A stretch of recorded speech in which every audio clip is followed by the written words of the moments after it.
Keegan Cassady, and I'm here with author Bill Goodman. Hi. Who's written Atheist Paradise. It's coming up in November 3rd, and I'm going to be interviewing him with a few questions about the show, about him, and about theater in general. Alright, so, Bill, is this your first time playwriting? No, actually, I guess I started to have something produced, one act back then, around 1986. You may and may not be aware of the original Source Theater Company, as founded by Bart Whiteman. He was pretty colorful, but anyway, it started with just him directing a zoo story and got bigger. And they used to have each summer, the Washington Theater Festivals. I had about 5 one-acts in the various festivals from around 86 to 90. What got you into playwriting? I think it was actually a mentor. My 8th grade English teacher was also ran the junior high drama club, and often their productions were his own work. They were ironic and at the same time had an underlying serious message. I have that much in common with him, I hope. Let's see.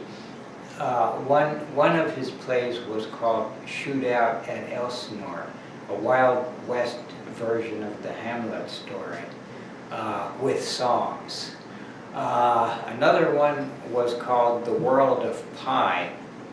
Your show is called Atheist Paradise. Why? Because it reflects a certain irony, a certain doubt too, a certain fact that even some Christians will admit that we cannot know with certainty what lies beyond. And I wanted to use that idea. What are the main themes of your show? What do you think Atheist Paradise is really about? Well, for one thing, society's treatment of the dissident. It has to do with an anti-religious prof at a conservative school, and he runs into some trouble. Now, why did you pick that character in that situation? Well, for one thing, I had an actual professor who was something like him. He had a filthy vocabulary. It was the 70s, and he was very definitely anti-religious, and he was quite to the left at a school that I now realize probably had more Republicans than anyone else, but he had love. He was concerned about troubled students, myself included. The character called Doc has a lot of parallels in your text to Socrates. Why did you pick that philosopher in particular? Well, you're right. He is one of my favorites, partly because he's humble yet brilliant, partly because he questions authority. And growing up in Washington, as I have, I've come to be rather cynical about authority figures. What character in the show would you say that you most resemble? None of them. None of them? But, well, let's see. To be serious, I'm not completely unlike Bob, who is, he's got problems.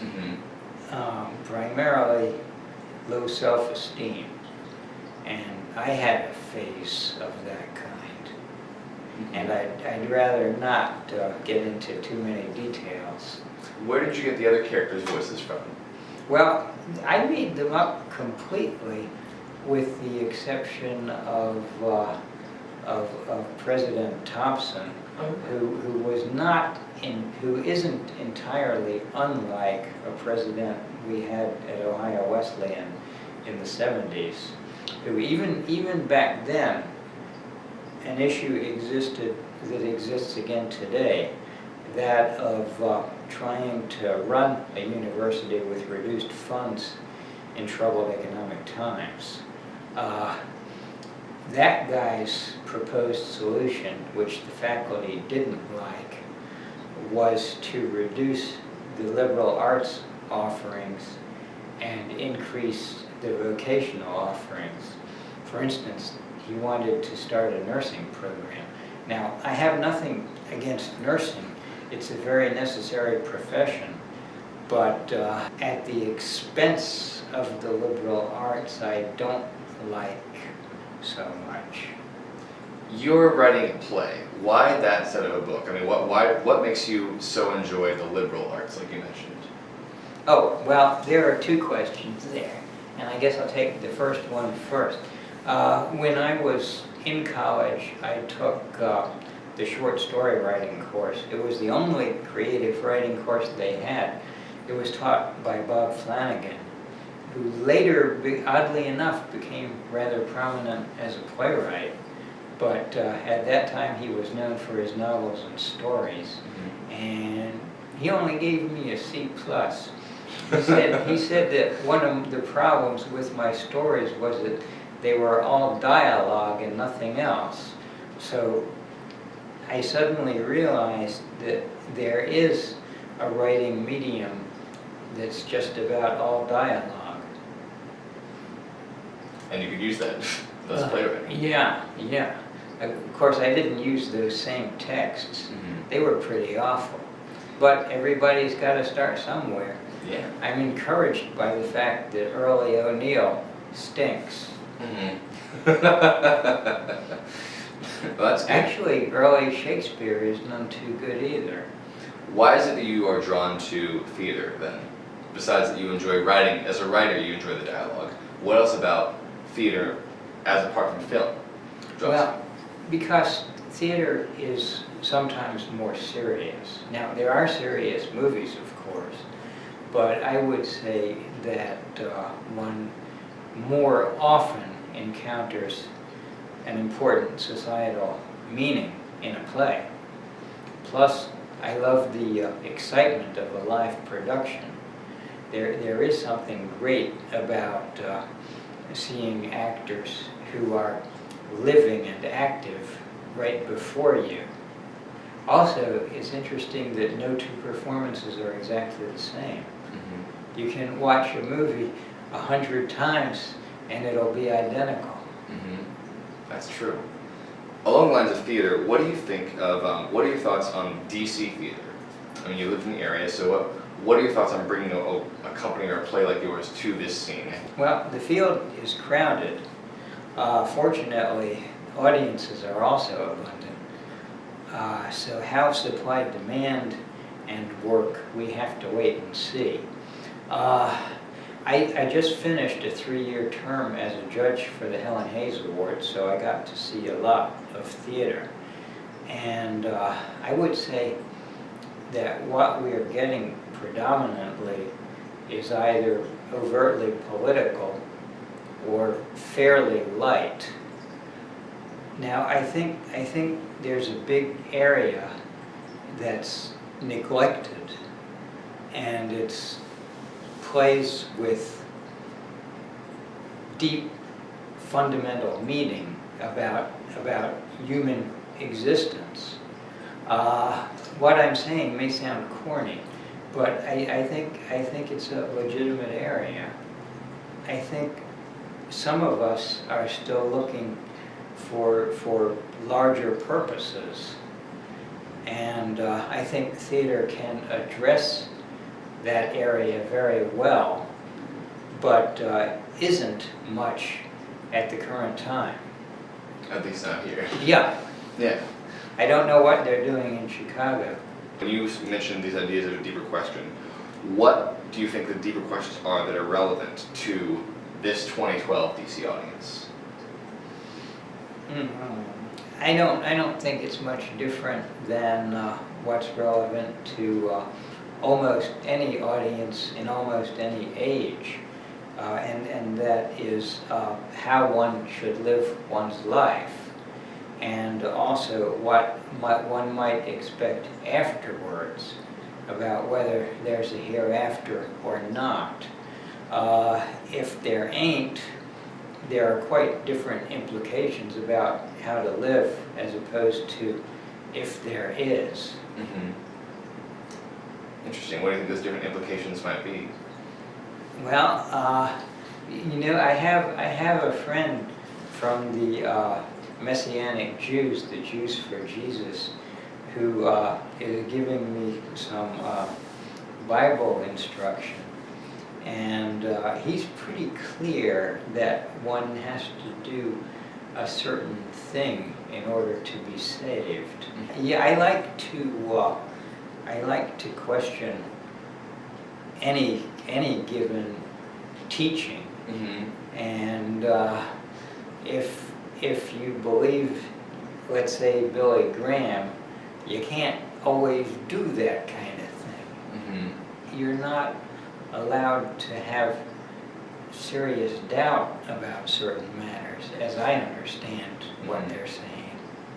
And without open intellectual inquiry, I feel as if part of me would die. Speaking about thoughts and attitudes, questions, what do you think about your, now doing the stage reading, what do you think about your cast? I'm pretty happy.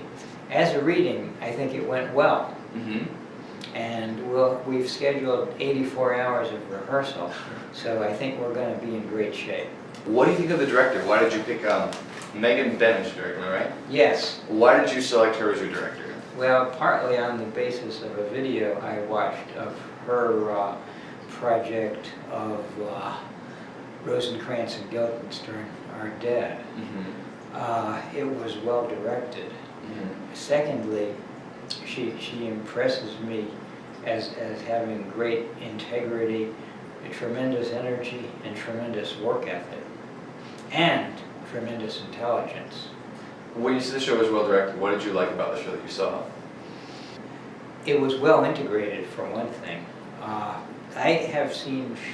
I can think of at least one show, it happened to be a version of Hamlet, in which each scene taken individually was okay, but each one seemed completely disconnected from the others.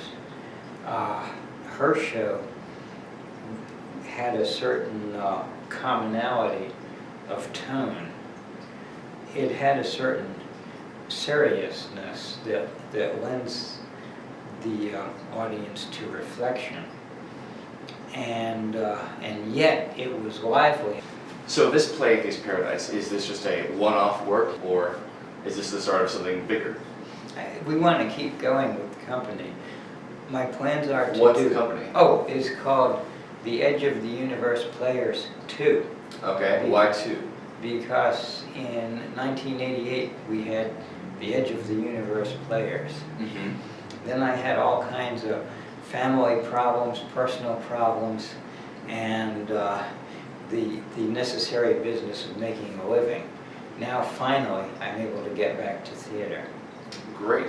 What are you looking at doing with these shows? Like, what do you think in Atheist Paradise is going to be brought into your other works as well? Well, they don't have to all be by me. Mm-hmm. As a matter of fact, at some point, not yet folks, I think at some point I will ask for original scripts. Mm-hmm. And also consider what you call neglected classics. I happen to be especially fond of O'Neill's experimental period in the 20s, mm-hmm. in which he produced some very interesting material which is hardly ever done these days, mm-hmm. But that I think can succeed. We do plan at least one show a year. Great. I expect to continue to write, mm-hmm. but the company's not going to be exclusively devoted to my scripts. Mm-hmm. What do you think your script is going to be? You mentioned like experimental works like by Eugene O'Neill. Is that in Atheist Paradise? Is there experimental material in there? Yes. There are times, or at least one time, when ancient philosophical paradoxes that prove that the world as we know it can't exist come true. There's also the matter of a mysterious celestial judge and his clerk, and they're passing judgment on Doc. It looks as if he's liable to be punished after death. What gave you the idea to create that character? Oh, which one? The judge. Oh, okay. I honestly can't remember. Let's see. I think it may have something to do with the fact that I've been reading the Bible and thinking that in places God is depicted as extremely harsh.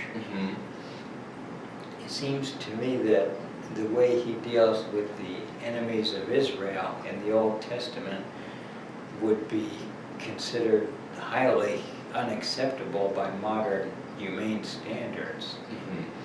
So I guess there I got the idea of a divine judge who is very punitive. Interesting. Who would you say, because you mentioned the judge, and earlier you mentioned this President Thompson, who would you say you think is the villain of the show? Oh, well, one early thing one should learn about playwriting is not to create designated villains, because then you tend to get more like a turn-of-the-century melodrama. You also get a character who's not very believable. So I try to stay away from villains. One should try to be fair to every character. Even the judge is not free to make decisions as he pleases. Interesting. Were there any characters who, as you were writing them, changed in the course of your writing? Oh yes, certainly fresh woman Sheila, who at first is frightened and dominated by her parents. She comes into her own.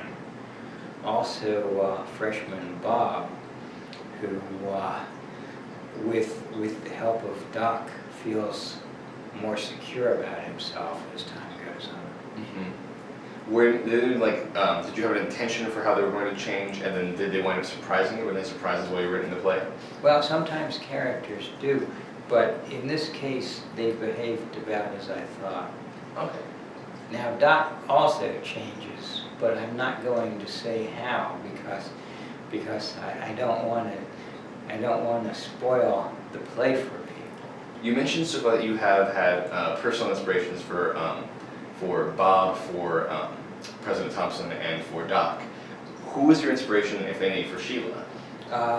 There wasn't any really. She was completely imaginary. Are there any closing thoughts you have about the show? Did I mention Gwendolyn?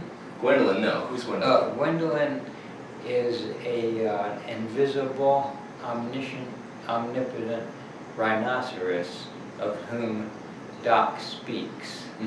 Now, it's entirely possible that he uses her to make a philosophical point. All right, well, thank you very much, Bill. Oh, you're welcome. Yeah, absolutely. Marvelous interview. We'll be talking to you again soon. I'm Keegan Cassady, and this is an interview with author Bill Goodman.